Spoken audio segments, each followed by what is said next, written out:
വളരെ ഡീസൻ്റ് ആയിട്ട് അവരവരുടെ പ്രശ്നം പറഞ്ഞു. മാഡം ഇങ്ങനെയാണ്, ഓക്കെ. ഞാൻ ഡയറ്റ് കൊടുത്തു. അത് കഴിഞ്ഞിട്ട് എനിക്ക് ഇവരുടെ ചേഞ്ച് അറിയണം.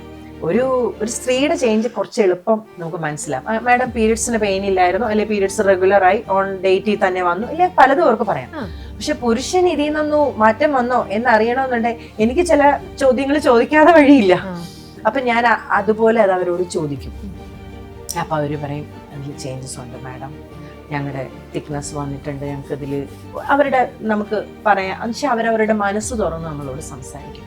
അപ്പൊ എനിക്ക് അതെന്ത് വെച്ചാല് പരസ്പരം അറിയാത്തവരാണല്ലോ എന്നോട് സംസാരിക്കുന്നത്.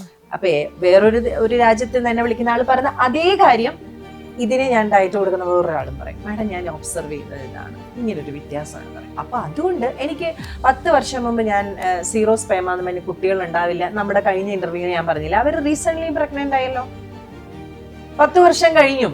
അതായത് കുട്ടികൾ ഉണ്ടാവില്ല എന്ന് പറഞ്ഞ് എടപ്പാൾ ഒരു ഹോസ്പിറ്റലിൽ നിന്ന് വിട്ടവര് ഇപ്പൊ ഈ റീസെന്റ് പ്രഗ്നന്റ് ആയെന്ന് ഞാൻ